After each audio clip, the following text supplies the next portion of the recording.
আসসালামু আলাইকুম। জিবিএস টিভির পক্ষ থেকে আপনাদেরকে স্বাগতম। আমার নাম মোহাম্মদ তানজিল হাসান, আমার বাসা হচ্ছে রংপুর। আমি জিবিএস টিভিতে দীর্ঘদিন ধরে কাজ করতেছি। কাজ করার ফাঁকে ফাঁকে আমার পড়াশোনা আছে। আমি ইন্টার সেকেন্ড ইয়ারে সরকারিতে পড়ি। তো আমার পাশে পাশে আমাদের জিবিএস টিভির ডিরেক্টর চিত্ররঞ্জন রায় স্যারের জীবন কাহিনী আমরা শুনতে চাচ্ছি। তো স্যার, কেমন আছেন আপনি? ঈশ্বরের কৃপায় ভালো আছি।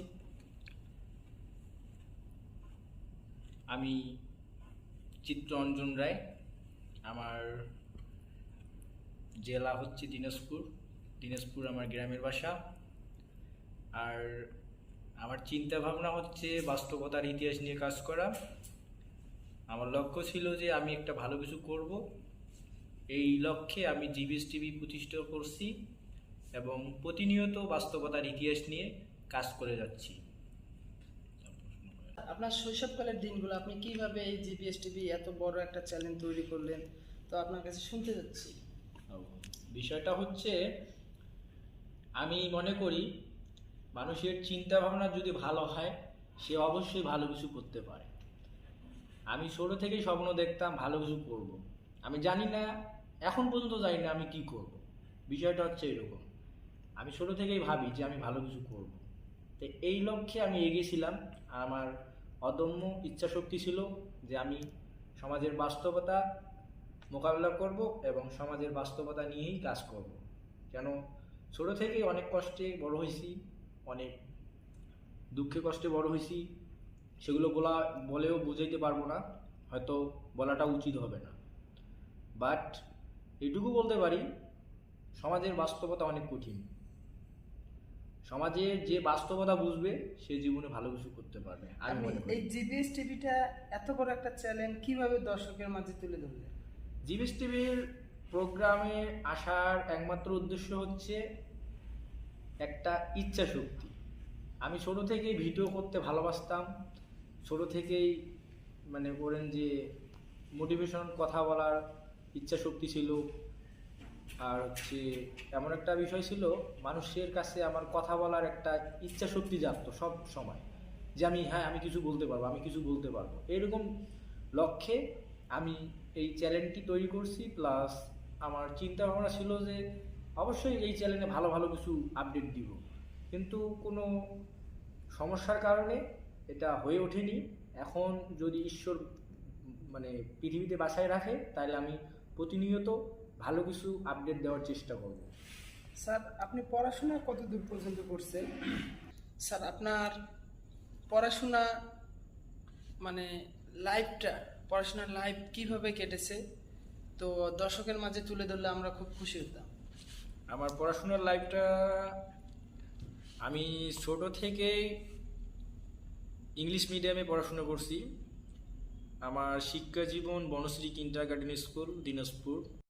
স্যার, আপনার স্কুল জীবন কাহিনীটা আর কি শুনতে যাচ্ছি। আমার স্কুল জীবন কাহিনী হচ্ছে, আমার শিক্ষা জীবন হচ্ছে বনশ্রী কিন্ডারগার্টেন স্কুল। এখান থেকে আমার প্লে গ্রুপ থেকে পিএইচসি পর্যন্ত ওখানেই আমার শিক্ষা জীবন। তারপর পার্বতীপুর গ্রামপুরে আসলাম। ওখান থেকে দারাগঞ্জ উচ্চ বিদ্যালয় থেকে এসএসসি কমপ্লিট করলাম।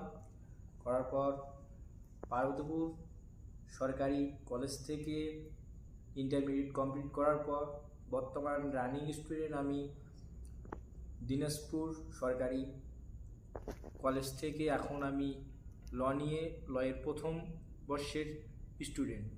আমার চিন্তা ভাবনা হচ্ছে লয়ার, আর ঈশ্বর যদি আমাকে কৃপা করে অবশ্যই আমি লয়ার হব, এটুকু আশা করি আর ঈশ্বরের কাছে প্রার্থনা করি। স্যার, জিবিএস টিভিটা কিভাবে আপনি দর্শকের মাঝে এত এত আকর্ষণ, এত করে তুলে ধরলেন? জিবিএস টিভির মূল বিষয় হচ্ছে, জিবিএস টিভির অর্থ হচ্ছে গ্রাম বাংলার ইতিহাস। যেহেতু গ্রাম থেকে বড় হয়েছি, সেহেতু আমার চিন্তা ভাবনা ছিল যে গ্রামের অনেক লোকের দুঃখ কষ্ট দেখার পর আমি একটা চিন্তা ভাবনা করছি যে গ্রাম বাংলার ইতিহাস মানুষের কাছে উপস্থাপন করব এবং বাস্তবতা তুলে ধরব। এই লক্ষ্যে আমার এই জিবিএস টিভি চ্যানেলটি মানে প্রতিষ্ঠা করা এবং দর্শকের মাঝে প্রচার করা। আমাদের জিপিএস টিভির ডিরেক্টর চিত্ররঞ্জন রায় স্যার, তার গ্রামের প্রতি অনেক ভালোবাসা। স্যারের আমি এটা মানে মানুষের যে একটা ভালোবাসা বিরাজ করে তার জন্মস্থান জায়গা, কিন্তু স্যার শহরে থাকলে কি হবে, কিন্তু তার গ্রামে খুব আসক্ত আর কি। গ্রামের মানুষকে সে অনেক ভালোবাসার অবশ্যই, চেষ্টা অবশ্যই। করে। তো স্যার, আপনার এখানে একটা কোশ্চেন আছে স্যার, আপনি জি, বলেন। মানে আপনার জন্মসালটা একটু যদি বলতেন দর্শকের কাছে। আমার জন্মসাল হচ্ছে 2003 সাল। আমার কিন্তু বেশি বয়স না, আমার রানিং চলতেছে 23 বছরে আমি পাড়ি দিচ্ছি। এখন বিষয় হচ্ছে আমি হয়তো আপনাদের থেকেও অনেক ছোট হব, তারপরও আমার ইচ্ছা শক্তি বয়সটা কোনো ফ্যাক্ট করে না। আমি মনে করি মানুষের ডিগ্রি নিয়ে বিবেচনা না করাই ভালো, মানুষের গুণ নিয়ে বিবেচনা করা উচিত আমি মনে করি। টিভিটা আপনার মানে কত বছর ধরে আর কি এতে আসক্ত আপনি? আমার জিবিএসটিপির চিন্তা ভাবনা ছিল 2016 সাল থেকে, কিন্তু সেই লক্ষ্যে আমার কোনো মানে মানে কি বলে মানে সামাজিক যোগাযোগ মাধ্যম ছিল না। সেই ক্ষেত্রে আমি কোনো কারণে মানুষের কাছে এটা প্রচার করতে পারি নাই, সেই দুঃখজনক বিষয়। 2018 জিবিএস টিভি গ্রাম বাংলা নিয়ে কথা। তো আমাদের যেমন মাই টিভি টেলিভিশন এরকম অনেক বড় বড় চ্যানেল আছে। তো অবশ্যই। স্যার, আমাদের জিবিএস টিভিটা ওদের মতো কি হতে পারবে না? অবশ্যই, কেন হতে পারবে না? আমরা যদি ভালো কিছু করতে চাই, ভালো কিছু উপস্থাপন করতে পারি, অবশ্যই আমরাও ভালো পজিশনে যাব, আমি আশা করি। আমরা এতক্ষণ কথা বললাম জিবিএস টিভির ডিরেক্টর চিত্ররঞ্জন রায়, তার জীবন কাহিনী শুনবো আমরা। তো জিপিএস টিভি কতদূর কি করবে তা এটাও শুনবো আমরা। স্যারের কাছে আমি একটা কথা বলবো, স্যার আপনি যখন স্কুল লাইফে ছিলেন, পড়াশোনা করছেন, তখন কি আপনি রিলেশন করছিলেন? নেক্সট। আমার স্কুল লাইফে কখনো প্রেম ভালোবাসা নিয়ে ভাবি নাই। আমি স্টুডেন্ট হিসেবে অবশ্য মোটামুটি ভালোই ছিলাম, আমার রেজাল্টও মোটামুটি ভালোই ছিল। স্যার, আপনি স্কুলের ফার্স্ট বয় ছিলেন? না, কখনো ফার্স্ট হইতে পারি নাই। আমার স্কুলে লেডিস ফার্স্ট ছিল, আমি তৃতীয় স্থানে ছিলাম। লেডিস ফার্স্ট হলো স্যার, আপনি কেন পারলেন না? হ্যাঁ, আমি অনেক চেষ্টা করছি কিন্তু পারি নাই, কেন জানি বুঝি না। আমি ভালো করে পড়াশোনা করে যাই, ভালো করে পরীক্ষা দিই, তারপরে কোনো জানি লেডিস ফার্স্ট হয়। কারণ একটাই কারণ ছিল, আমি যে ক্লাসে পড়তাম ওই ক্লাসের ম্যাডামের মেয়ে আমার ওই ক্লাসমেট ছিল। উনি ওনার স্যার পড়ালেখা অনেক ভালো, তো স্যারের জ্ঞান মেধা শক্তি অনেক অনেক। আশা করি স্যার এই জ্ঞান শক্তি নিয়ে ভবিষ্যতে বাংলাদেশের জন্য কিছু করবে, আমাদের জনগণের জন্য কিছু করবে আশা করা যায়। অবশ্যই। তো আমরা স্যারের কাছে শুনতে যাচ্ছি স্যার। হ্যাঁ, কি শুনতে যাচ্ছেন, কোন বিষয়? স্যার, আপনার কলেজ লাইফ। কলেজ লাইফ আমার ক্লাস 9-এ, আমি ক্লাস 9-এ বলবো না, ক্লাস টেনে মানে শেষে, মানে আমি যখন পরীক্ষা দিব আর কি, সে সময় আমার লাইফে একজন ছিল বা আসছিল, জানি না কে, কিভাবে আসছে বা কিভাবে আসছিল জীবনে। স্যার, আপনি কি মেয়েটাকে পছন্দ করছিলেন না মেয়ে আপনাকে পছন্দ করছিল? সেটা হচ্ছে দুই তরফাই ছিল, কিন্তু আমার জুনিয়র ছিল 2 বেঞ্চের। তার মানে একই ক্লাসে পড়তেন, না না, পড়াশোনা আমার করতেন? 2 ব্যাচের জুনিয়র ছিল, জুনিয়র ছিল। জুনিয়র ছিল। তারপর হচ্ছে আমাদের দীর্ঘ 2 থেকে 3 মাস কথা হয়েছে, হওয়ার পর সে কোনো কারণে আমার থেকে বেটার কাউকে পাইছে মনে হয়। স্যার, ট্যুরতে যান না? না না, আমরা কোথাও যাই নাই, আমি কখনো ওর স্পর্শও করি নাই, এটা আমি গ্যারান্টি দিতে পারবো। আর দ্বিতীয় কথা হচ্ছে, প্রকৃত ভালোবাসা আমি মনে করি শরীর দিয়ে কিন্তু ভালোবাসা হয় না, আমি মনে করি রাইট। ভালোবাসা হয় মন থেকে। বিশ্বাস থাকবে, শ্রদ্ধা থাকবে, সেখানে নম্রতা স্যার, থাকবে। আমি আমাদের এক পুলিশ হ্যাঁ। সুপারের কাছে শুনছি যে বলেন। প্রকৃতি ভালোবাসা, একটা ছেলে একটা মেয়েকে যদি সত্যি ভালোবাসে, হ্যাঁ, অবশ্যই। ছেলেটা কখনো চাবে না তার মেয়ের গায়ে হ্যাঁ, একটা টাচ করতে। হ্যাঁ, আমিও এটা মনে আর করি, কি আমি মনে করি। আমার তার কাছে শুনছি, কথাটা অনেক ভালো লাগছে। আমি মনে করি। স্যার কলেজে যে কথাটা বলছে আসলে স্যার বাস্তব। হ্যাঁ, বাস্তব কথা, সত্য। শরীর দিয়ে কখনো কাউকে বিচার করলে ভালোবাসা হবে না, সেখানে খালি শরীরের লোভ লালসায় থাকবে, সেখানে ভালোবাসা থাকবে না, আমি মনে করি। আর দ্বিতীয় কথা হচ্ছে, সে যে আমাকে ছেড়ে চলে গেছে, আমি ঈশ্বরের কাছে লাখ লাখ শুকরিয়া আদায় করি। কারণ উনি যদি আমার লাইফ থেকে চলে না যাইতো, তাহলে আমি আজকে এই জায়গায় আসতাম না, আমি মনে করি। কারণ ও যদি আমার লাইফে থাকতো, তাহলে আমি এতদিনে হয়তো সংসার জীবনে চলে যাইতাম, সংসার জীবনে পাড়ি দিতাম। সেখানে আমি অনেক ত্যাগ করছি, অনেক ত্যাগ করছি, অনেক সাধনা করছি, স্ট্রাগল করছি, করার পর আজকে আমি এই জায়গায়, আমি মনে করি। আমাদের ডিরেক্টর স্যার চিত্ররঞ্জন রায়। ভালোবাসা সবার লাইফেই থাকে, আপনার লাইফে যে ভালোবাসা নাই এমন না। অবশ্যই ভালোবাসা কিন্তু ভালো, কিন্তু ভালো লাগাটা ভালো না, এই আমি মনে করি। আর দ্বিতীয় কথা হচ্ছে কলেজ লাইফ। কলেজ লাইফে তো আমি মনে হয় না যে কারোর সাথে কথা বলছি, আর আমি কলেজে কম যাইতাম। তো এখনকার যে বাংলাদেশের পরিস্থিতি, হ্যাঁ। এখন তো সবার হাতে হাতে অ্যান্ড্রয়েড সেট। স্যার আপনি অ্যান্ড্রয়েড সেট কত সালে হাতে পাইছেন? আমি অ্যান্ড্রয়েড সেট হাতে পাইছি 2021 সালের শেষে। তখন আপনি কোন ক্লাসে পড়াশোনা করছেন? তখন আমি ইন্টারমিডিয়েট শেষ করছি। তখন ইন্টারমিডিয়েট শেষের মানে 2 মাস 3 মাস আগে পাইছি, 3 মাস আগে পাইছি মনে হয়। তারপর হচ্ছে পরীক্ষার 1 মাস ফোন হাতে নেই। তারপর হচ্ছে আপনার আমার কিন্তু 2016তেই আমি কম্পিউটার ব্যবহার করছিলাম, আমি ফোন ব্যবহার করতাম না। আমি কম্পিউটার কিন্তু একটু পাগল ছিলাম, আমি কম্পিউটার বিশেষজ্ঞ, মানে যাই হোক ছোটো মোটো যা কিছু ভালো কিছুই পারি কম্পিউটার বিষয়ে। আমার ছোটো থেকে স্বপ্ন ছিল, মানে 2012 সাল থেকে আমার স্বপ্ন ছিল যে আমি একটা কম্পিউটার কিনবো, কিন্তু ফ্যামিলিগত সমস্যার কারণে কম্পিউটারটা কিনা হয় না। 2016 সালে যে প্রকারে হোক বাসার ধান বিক্রি করে আমি কম্পিউটারটা কিনছিলাম আমার বাবাকে। আমি স্যার অনেক এখানে সম্মান একটা করি। বিষয়, হ্যাঁ বলে। তাহলে আপনারা কি মানে ফসল ফলান? হ্যাঁ অবশ্যই আমরা ফসল ফলাই। আপনি কি আসলে মাঠে কাজ করতে পারেন? কাজ করতে পারি কি জানি না, ভালোবাসেন? কিন্তু হ্যাঁ ভালোবাসি, কিন্তু আমি মানে কাজ করতে পারি না, কিন্তু আমি হেল্প করি আমার বাবা মাকে।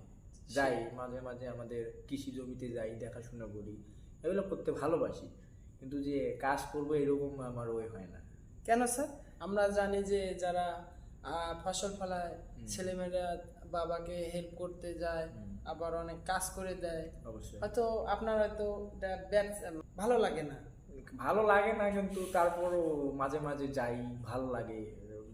ভাবি যে সংসার জীবন তো আসবো, কৃষিকাজ তো করতে হবে, সেক্ষেত্রে যাই, ভালো লাগে। কিন্তু যে একবারে যে কাজ করতে হবে এরকম মন মানসিকতা থাকে না তখন।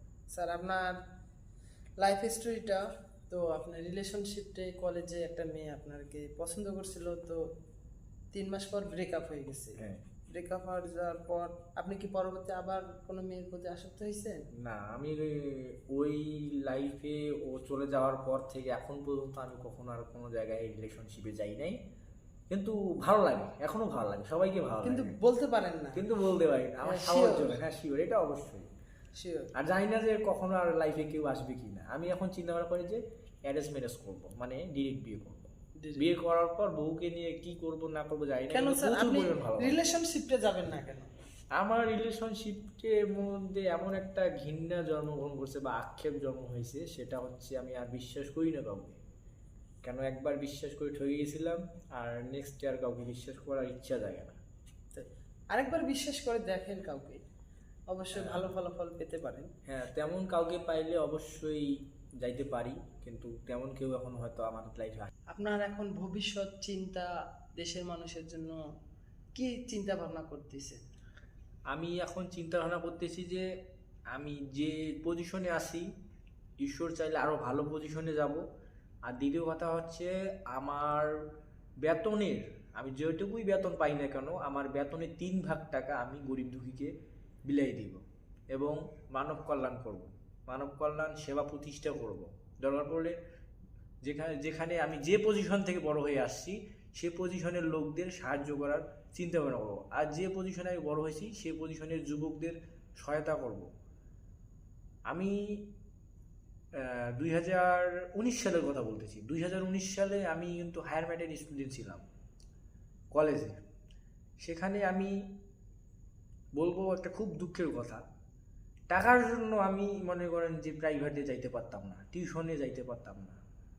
কিন্তু আমার এক শ্রদ্ধেয় স্যার আছে মাসুদ রানা, উনি আসলেই খুব ভালো মানুষ। উনি আমাকে বলতো যে চিত্তরঞ্জন, তুমি একটা ব্যাচ তৈরি করো, সেখানে তুমি 8-10 জনকে ম্যানেজ করো, তোমার হাফ বেতন হবে।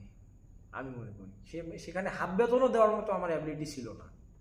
এত পরিমাণ এত পরিমাণে আমি বাস্তবতার সম্মুখীন হয়েছিলাম। কিন্তু একটা জিনিস ভালো লাগে, আমার বাবা কখনোই আমাকে না বলতো না। আমি যখনই যেটা চাইতাম উনি প্রপার ভাবে দেওয়ার চেষ্টা করতো। বাবা তো অবশ্যই চাবে একটা সন্তানের মনের আশা পূরণ করতে। সেজন্য ওনাকে আমি অনেক শ্রদ্ধা করি, অনেক ভালোবাসি। উনি আসলেই আমি মানে বলে বুঝাইতে পারবো না, এরকম হয়তো আর পৃথিবীতে কখনো এরকম বাবা মা পাওয়া মানে অনেক টাফ ব্যাপার আমি মনে করি। আসলে আমার বাবা মা অনেক ভালো মানুষ, আমার বাবাও অনেক ভালো মানুষ। আচ্ছা আমি মনে স্যার, এই ব্যস্ততার মাঝে আপনি ফ্যামিলির সাথে কতটুকু সময় দেন? দিনে আমি হয়তো 3-4 বার ফোন দিয়ে কথা বলি বাবা মায়ের সাথে। আমার বাবাকে ফোন দিই, আমার মাকে ফোন দিই, কথা বলি। কিন্তু আমি মনে করি আপনারা যতই, আমার দিক থেকে বলতেছি না, আপনাদের সবারই দিক থেকে বলতেছি, আপনারা যতই ব্যস্ততায় থাকেন না কেন, অন্তত দিনে 2 থেকে 3 বার ফ্যামিলির খোঁজ নেন। একটা জিনিস মাথায় রাখবেন, আপনার যদি গার্লফ্রেন্ড থাকে তাহলে গার্লফ্রেন্ডকে আপনি মনে করেন যে 3 থেকে 4 বার 5 বার অন হিসাব ফোন দিচ্ছেন। অবশ্যই। কেন ফোন দিচ্ছেন? ওই একটা ভালো মন্দ পোষার জন্য 50 বার ফোন দিচ্ছেন। তা বাবা মাকে কি দোষ করলো ভাই? বাবা মাকে 2 বার খবর নেন, কি করলো না করলো একবার খবর নেন। অনেক ভালো, শান্তি পাবে তারা, আপনিও শান্তি পাবেন আমি মনে করি। বাবা মা খুশি থাকলে উপরে একজন আছে, হ্যাঁ, সে উনিও খুশি হবে আমি মনে করি। বাবা মার মনে কষ্ট দেওয়া যাবে না। আশা করি যার বাবা মা আছে হ্যাঁ, তারা অবশ্যই। সবাই যেন তার বাবা মাকে ভালোবাসে, শ্রদ্ধা করে। হ্যাঁ, এখানে আরেকটা কোশ্চেন স্যার। হ্যাঁ বলেন। তো আপনি তো আনম্যারিড, হ্যাঁ, আনমিউট। তো ম্যারিড হওয়ার পর হ্যাঁ। দেখা যাচ্ছে আপনি আপনার ওয়াইফকে ঘরে তুললেন, দেখা যাচ্ছে আপনার ওয়াইফ, এটা কিন্তু আসলে বাস্তব, হ্যাঁ বাস্তব, মানে বলতেছে যে আমি তোমায় এখানে থাকবো না, আমি অমুক জায়গায় চলে যাব, বা বা আমার বাসা চলো, তখন কি আপনার বাবা মাকে আপনি ফেলা চলে যাবেন? না আমি কখনোই কাজ করতে পারবো না, ঈশ্বর মাফ করুক। আমি তাকে বুঝাবো যে তুমি যদি আমার ফ্যামিলিকে মেনে নিতে পারো তাহলে তুমি আমার সাথে থাকতে পারো, আর যদি তুমি না মেনে নিতে পারো তাহলে তুমি যাইতে পারো। আমি কখনোই তোমাকে বাধা দিব না। কেন কবিগুরু বলে গেছেন, জোর করে কখনো কিছু হয় না, আমি মনে করি। এটা বাস্তব। যখন সন্তান একটা ভালো পজিশনে চলে যায়, হ্যাঁ। বাবা মা যখন চলতে পারে না, বৃদ্ধ হয়ে যায়, তখন দেখার মতো কোনো সন্তান তার পাশে থাকে না। এটা আসলে বাস্তব স্যার। হ্যাঁ। এটা মাথায় রাখবেন যে আপনি যদি আপনার বাপ মার হ্যাঁ, খেজমত করেন হ্যাঁ, তাহলে আপনি পরকালে দেখবেন যে অনেক শান্তিতে থাকতে পারবেন। অবশ্যই। হয়তো ভিডিওটা অনেক বড় হচ্ছে, তো কথাগুলো শুনেন, আপনাদের কাজে ভালো দিবে। কাজে দিবে এবং জীবন পরকালেও পরিবর্তন হবে। কাজে দিবে। হ্যাঁ। আমরা চাই না, কারণ আমাদের বাবা মা অনেক কষ্ট করে মানুষ করছে আমাদেরকে। তো মাটা অসুস্থ এখানে ছিল। আমি একটু কথা বলি, ছোট্ট কথা। সেখানে হচ্ছে এই যে তানজিন ভাই যে কথাগুলো বলতেছে সেগুলো কিন্তু হয়তো আপনাদের ভালো লাগতেও পারে, নাও লাগতে পারে, কিন্তু উনি যেগুলো বলতেছে, এক মিনিট, উনি যেগুলো বলতেছে সেগুলো কিন্তু বাস্তবসম্মত কথা বলছে। কারণ হচ্ছে আমাদের জিবিএস টিভি চ্যানেলটি হচ্ছে বাস্তবতার ইতিহাস, গ্রাম বাংলার ইতিহাস। কারণ উনি যেগুলো বলতেছে আসলে ভালো কথা বলছে। সো আপনারা হয়তো একটু খারাপ লাগলো আর ওনার কথাগুলো শুনুন, আমি শুনতেছি ভালো লাগবে, জীবন অবশ্যই পরিবর্তন হবে। আমি জিপিএস টিপির এটা হচ্ছে সংক্ষিপ্ত হচ্ছে গ্রাম বাংলার ইতিহাস। তো এখানে গ্রামের কিছু আঞ্চলিক আমরা ভাষা আছে, আমরা মাঝে মাঝে ইউজ করতেছি। আসলে ভালো লাগে আর কি গ্রামের ভাষা, আসলে আমাদের মাতৃভাষা বাংলা। আমরা তো এখানে এটা কখনো আমরা ভুলতে পারি না। ভুলতে পারি এই ভাষার জন্য অনেকে রক্ত দিচ্ছে, হ্যাঁ অনেক ইয়ে হচ্ছে। তো আর জীবনে কখনো আমরা বাবা মার প্রতি কষ্ট দিব না, বাবা মাকে ভালোবাসবো, কারণ বাবা মা চায় যে আমার সন্তান ভালো কিছু করুক, আমরা চাই যেন আমার বাবা মা ভালো থাকুক। আমরা যারা বাবা মাকে ঘৃণা করি, অনেক ছেলে আছে আমরা মানে বাস্তব যে বাবা মার সাথে অনেক রাগ ভাবে কথা বলি। মারা রাগ হবে, দিন শেষে আবার বুকে জড়ায় নেবে। আর মারা রাগ হবে, আমরা তাদের সাথে মিষ্টি হাসি দিয়ে কথা বলবো। রাগ হয়েছে আমরা বাইরে চলে যাই। হ্যাঁ, এখন আমি একটা ছোট কথা বলি। তানজিনের কথার একমাত্র উদ্দেশ্য হচ্ছে উনি এটাই বুঝাতে চাচ্ছে যে পিতামাতাকে কোনো প্রকার কষ্ট দেওয়া যাবে না। এর মূল কারণ হচ্ছে পিতামাতা যদি আজকে আমাদের এই পৃথিবীতে না আনতো তাহলে আমরা কিন্তু কোনো কিছুই করতে পারতাম না। এর একমাত্র কারণ হচ্ছে পৃথিবীর সবচেয়ে সফলতা হচ্ছে আপনি দিব্যিভাবে বেঁচে থাকবেন। আর পিতা মাতাকে অবশ্যই সম্মান করবেন। আমি মনে করি আপনার এই পৃথিবীর মধ্যে যদি বিশ্বস্ত একমাত্র কেউ থাকে তাহলে 1 নাম্বার সিরিয়ালে থাকবে আপনার পিতা মাতা, তা বাদে অন্য কেউ না, ভাই বোন আদার্স কোনো কেউ না, আমি এখানে মনে করি। আরেকটা কথা স্যার, বলেন। তো আমি শুনছি এটা ইসলামের কথা, তো আমরা যদি আমাদের বাবা মাকে যদি মনে করেন যে গায়ের চামড়া দিয়ে জুতা বানাই দেয়, তা কিন্তু তাদের ঋণ আমরা শোধ করতে পারবো না। যদি সপরিমাণ টাকা এক পাল্লায় বাবা মা যদি চড়াই দেয়, তা কখনো কিন্তু তাদের ঋণ শোধ করতে পারবো না। আমি মনে করি ওনাদের ঋণ শোধ না করতে পারলো, ওনাদের তো খুশি করতে পারবো, এইটুকু চিন্তা ভাবনা নিয়ে আপনারা কাজ করুন, আপনাদের পিতামাতাকে সম্মান করুন, অবশ্যই আপনাদের জীবন সুখময় হবে আমি মনে করি। ওকে। আর এখানে আমার একটা বাস্তবতা থিঙ্কিং থেকে আমার মনে হচ্ছে যে বাস্তবতাটা এমন একটা জিনিস, সেটা হচ্ছে একটা মানে ফুটবলের মতো একটা গোল আকার। আমাদের লাইফে অনেক দুঃখ আসবে, কষ্ট আসবে, অনেক বিপদ আসবে, অনেক অনেক অনেক কষ্ট নিয়ে তো জীবন স্যার। অনেক ধরনের সমস্যার মুখোমুখি হতে হবে। এই জন্য যে আমরা জীবন থেকে পালিয়ে যাব বা আত্মহত্যা করব বা আমরা থেমে থাকবো এমন না। আত্মহত্যার কথা বললেন অনেকে, আপনি যখন রিলেশন করছিলেন, যখন মেয়েটা ছেড়ে চলে গেল, তখন কি আপনি কি পরিকল্পনা নিয়েছিলেন যে আপনি আত্মহত্যা করবেন? না না না, আমার এরকম কখনোই মনে হয়। আমার আরো মনে হয়েছে, আমি হয়তো অনেক কষ্ট পাইছি, কিন্তু আমার একটা মনে হয়েছে যে আমি ওকে দেখাই দিব, এই সমাজকে দেখাই দিব, এই পুরো জগৎকে দেখাই দিব যে আমি পারি দিব্যিভাবে বেঁচে থাকতে। ও চলে গেছে, আমি ঈশ্বরের কাছে এখন পর্যন্ত প্রার্থনা করি ও আরো ভালো থাক, ও আরো খুশি থাক।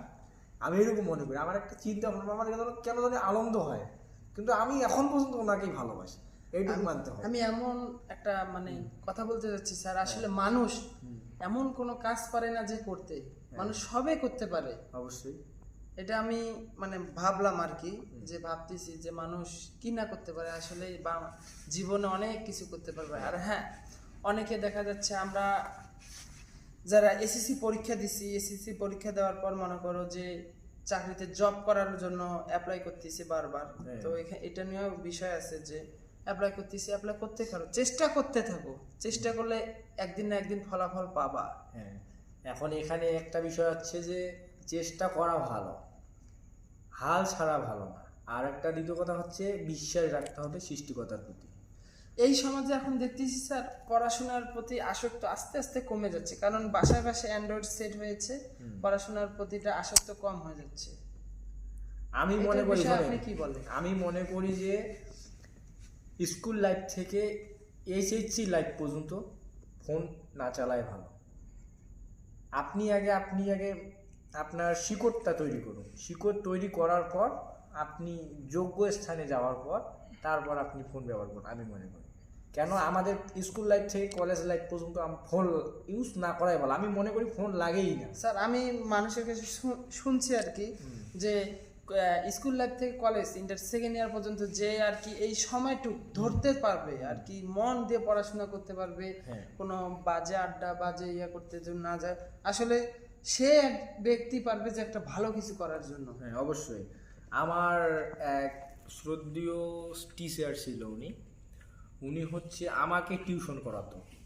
উনি এখন বর্তমান এমন পজিশনে গেছে, উনি মানে ওইটা কখনো কল্পনাই করতে পারেনি। দিনাজপুর হাজি দানেশের স্টুডেন্ট ছিল, উনি আমাকে পড়াইতো। ওনার নাম হচ্ছে লিয়াকত আলী লিটন। উনি এখন বর্তমান সফটওয়্যার ইঞ্জিনিয়ার, কি যেন বলতে পারবো না ওনার ব্যাকগ্রাউন্ড। উনি বর্তমান ভালো পজিশনে আছে। উনি আমাকে পড়াইতো হায়ার ম্যাথ, বায়োলজি, কেমিস্ট্রি, এগুলো পড়াইতো। উনি এখন যে পজিশনে আছে, ঈশ্বরের কাছে প্রার্থনা করি উনি আরো ভালো পজিশনে যান। উনি আমাকে একটা কথাই বলতো যে চিত্র জীবনে যাই করিস না কেন কখনো হাল ছাড়বা না। আমি সেখান থেকে শিক্ষা অর্জন করছি যে জীবনে ব্যর্থতা বলতে কিছু নেই। আপনি একটা পানি চেয়েছেন, পানি পাননি, আপনি টিউবওয়েলের পানি খান। আপনি মোটরের পানি চেয়েছেন, আপনি নদীর পানি খান, কিন্তু কখনোই হাল ছাড়া যাবে না। এরকম চিন্তা ভাবনা থাকতে হবে যে আপনার পানি পান করতেই হবে, এরকম চিন্তা করতে হবে। স্যার এখানে যারা কষ্ট করে আমি দেখছি, অনেকে ম্যাচে ছিলাম, আমি দেখছি যে অনেকে মানে ভাত মানে টাকা নেই, কি করবে, বিকালে নাস্তা 5 টাকা 10 টাকার মুড়ি কিনে এনে খেয়ে সেই ছেলে এখন ভালো পজিশনে, কেউ চীনে গেছে, কেউ ভালো ভালো ডাক্তার, কেউ ইঞ্জিনিয়ার, অনেক মানে ভালো পজিশনে চলে গেছে। আসলে তারা কষ্ট করছে বিধায় তার এখন সফলতা অর্জন করছে। আসলে আমরা বলতে চাই যে আপনারা চেষ্টা করেন, চেষ্টা করলে অবশ্যই ভালো কিছু করতে পারবেন। আর চেষ্টা না করলে তো আর কোনো কিছু হবে না। আমি যদি বাসায় বইটা যদি না পড়ে যদি পরীক্ষা দিতে যাই, তাহলে কি আমি পরীক্ষা লিখতে পারবো? অবশ্যই পারবো না। তাই পড়তে হবে, পড়ে যায় দেন, দেখবেন যে অবশ্যই সব কিছু সোজা হবে। আর আমাদের জিবিএস টিভির ডিরেক্টর চিত্ররঞ্জন রায় স্যার, এখানে আরেকটা কথা, অনেকে ধর্ম নিয়ে কথা বলে যে এটা অমুক ধর্ম, ওইটা অন্য ধর্ম। আসলে আপনার মতামত কি? আসলে ধর্ম নিয়ে কি বলতে চান? মানে আমি ধর্ম নিয়ে বলতে চাই একটা কথাই, বেশি কিছু বলবো না, ছোট কিছু একটা বলবো। এখানে আরেকটা কথা আছে যে ধর্ম যার যার উৎসব সবার। আমরা যেমন রোজা রাখি, রোজার শেষে 30 দিন পর একটা সুন্দর একটা দিন পাই। তো আপনারাও তো মনে করেন যে ওই সময়টা মার্কেট করেন, খাওয়া দাওয়া করেন, ঘোরাফেরা করেন। আপনাদের পূজা যখন হয় আর কি, মাইন্ড করবেন না স্যার, পূজা যখন হয় তখন আমরাও দেখতে যাই। হ্যাঁ, তো অনেকে ধর্ম নিয়ে রেষারেষি করে। আপনার মতামতটা কি?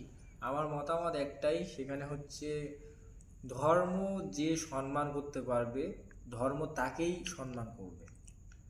এখন বাকিটা ইতিহাস। আর দ্বিতীয় কথা হচ্ছে, ধর্ম বিষয়টা এমন বিষয়, ধর্ম হচ্ছে ধারণ করা। যে ধর্মকে ধারণ করতে পারবে, মানুষকে সম্মান করতে পারবে, সেই হচ্ছে প্রকৃত ধর্ম।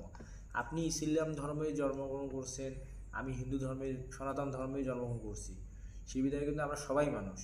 এখন আপনি ইসলাম ধর্ম গ্রহণ করছেন দেখে যে আপনার সাথে বসে থাকা যাবে না, আপনার সাথে আমার খাওয়া যাবে না, এটা আমি মনে করি না। কেন? কারণ হচ্ছে আপনার শরীর কাটলেও কিন্তু যে অক্তটা বের হবে, আমার শরীর কাটলেও কিন্তু সেই অক্তটাই বের হবে। কিন্তু এখানে এখন একটা সামাজিক দ্বিধাবোধ কাজ করে যে এ হচ্ছে মুসলিম, এ হচ্ছে চন্ডাল, এ হচ্ছে ডোম, এ হচ্ছে ডাওয়াই, এ হচ্ছে ছোট জাত, এর সাথে বসা যাবে না, এর সাথে খাওয়া যাবে না। কেন রে ভাই, জাতপাত নিয়ে কেন বিচার করব? আপনারা কর্ম নিয়ে বিচার করেন, আপনারা ধর্মকে ধারণ করেন। ধর্ম যার যে ধর্মে হোক না কেন, আপনারা সম্মান করতে থাকুন, তাহলে অবশ্যই ভালো কিছু হবে আমি মনে করি। তো আমরা জিবিএস টিভির পক্ষ থেকে ডিরেক্টর স্যার চিত্ররঞ্জন রায় স্যারের কাছে অনেক কিছু শুনলাম। আসলে আমরা এই কথাগুলো ধরবো, মানে কথাগুলো স্ট্রাগল করব, ধরার চেষ্টা করব, দেখবো যে ইনশাল্লাহ সামনে ভালো কিছু করার চেষ্টা করব। এখানে দিন শেষে আরেকটা কথা বলতে চাই, আপনারা যারা বাবা মাকে কষ্ট দেন, আসলে তার কাছে যা ক্ষমা চান যে আমাকে ক্ষমা করে দাও। এখানে একটা কথা আমার মনে মাথার মধ্যে খেললো, সেটা হচ্ছে কখনোই পিতামাতার অবাধ্য হওয়া যাবে না। আর একটা বিষয়, এই তানজিল ভাই আমাকে জিজ্ঞাসা করছে যে রিলেশন, আমি রিলেশন নিয়ে আরেকটু ছোট্ট একটা কথা বলবো। সেটা হচ্ছে, আপনার কোনো এক মেয়েকে মানে চয়েস হয়েছে, আপনি বাসায় গিয়ে বলেন, আগে আপনার পিতামাতাকে জানাবেন, কাউকে জানার দরকার নেই, বন্ধু বান্ধব কাউকে বলার দরকার নেই, আগে আপনার পিতামাতার কাছে বন্ধু করতে হবে। হ্যাঁ, আপনি আগে পিতামাতার কাছে পারমিশন নেন যে মা দেখো ওই মেয়েটাকে আমার ভালো লাগছে। বা আপনি যদি মেয়ে হয়ে থাকেন তাহলে আপনি অবশ্যই আপনার মাকে শেয়ার করবেন, বাবাকে শেয়ার করতে ভয় পাবেন, এটা আমি জানি। আপনি আগে মাকে শেয়ার করবেন, আর ছেলে হলে অবশ্যই মা বাবা দুজনকে শেয়ার করবেন। তাহলে করার পর যদি পিতামাতারা যদি সম্মতি দেয়, তাহলে আপনারা রিলেশনে যান ভাই, বৈধভাবে কিছু করেন। অবৈধভাবে কিছু করারই দরকার নেই আমি মনে করি। কেন? বৈধ সম্পর্কটা এমন একটা সম্পর্ক, আপনারা একটা সময় নেন, লং সময় নেন। আপনি যে মেয়ের সাথে রিলেশন করবেন, আপনি যে ছেলের সাথে রিলেশন করবেন, এটা দুজনের মতে মতামত বিনিময় করবেন, করার পর কমিউনিকেশন করবেন, করার পর একটা পজিশনে যাবেন যে তুমি যদি মেয়েটা মনে করেন যে এসএসসি ব্রাঞ্চের হয়, আর আপনি যদি ইন্টারমিডিয়েটের হন, বা আপনি যদি ইন্টারমিডিয়েট হন আর এই মেয়েটা যদি মনে করেন যে ভার্সিটি লেভেলের হয়, মানে এরকম চিন্তা ভাবনা করার পর একটা ম্যাচুরিটি তৈরি করবেন। করার পর যে তুমি আগে ম্যাচুরিড হবা, আমি আগে ম্যাচুরিড হব, তারপরে আমরা বিয়ে করবো। এরকম একটা লং সময় নেন, একটা লং ডিসিশন নেন, ভালো একটা সময় দেখে আপনারা রিলেশনে যান, বা জীবনসঙ্গী হিসাবে তাকে গ্রহণ করুন। আর ফ্যামিলির মতামত অবশ্যই। দিন শেষে কাউকে আমরা বন্ধু মানে নিজের ক্লোজ ফ্রেন্ডকেও আমাদের ব্যক্তিগত কথা বলবো না, আপনি আপনার মাকে আপনার পার্সোনাল কথা বলবেন, দেখবেন যে অনেক শান্তিতে থাকবেন। আজকে আমি আমার ডিরেক্টর স্যার চিত্ররঞ্জন, আপনি একটা কথা মাথায় রাখবেন, আপনি যদি বাইরে মনে করেন কাউকে মার্ডার করে আসেন বা কোনো কিছু করে আসেন, আপনি আপনার মার সাথে শেয়ার করেন, দেখবেন আপনার মা অবশ্যই মার আঁচল দিয়ে আপনাকে সুন্দরভাবে গোছায় রাখবে। কখনো মা বলবে না মানুষের এখানে কাছে। আমি একটা মনে করি, খারাপ কাজ যতই করুন না কেন, পিতামাতা যদি ক্ষমা না করে পৃথিবীতে কেউ ক্ষমা করতে পারবে না। আপনার এটা বাস্তব। আইন হোক না কেন, সৃষ্টিকর্তা হোক না কেন, কেউ ক্ষমা করবে না। ফার্স্ট পিতামাতা। তো স্যার, হুম। আজকে আমরা অনেক কথা বললাম, আমাদের কথা যদি কোনো ভুল ত্রুটি হয়ে থাকে তো আপনারা যারা এই ভিডিওটা দেখবেন তারা আমার ক্ষমা দৃষ্টিতে দেখবেন। আর আশা করি আমাদের কথা যে কথাগুলো বললাম আশা করি আপনারা জীবনে নিবেন। তো আমরা জিপিএস টিভির পক্ষ থেকে আপনাদেরকে ধন্যবাদ। যারা এই ভিডিওটা দেখবেন অবশ্যই ভুলবেন না সাবস্ক্রাইব করার জন্য, অবশ্যই সাবস্ক্রাইব করবেন। আশা করি ভালো থাকেন, সুস্থ থাকেন। আসসালামু আলাইকুম।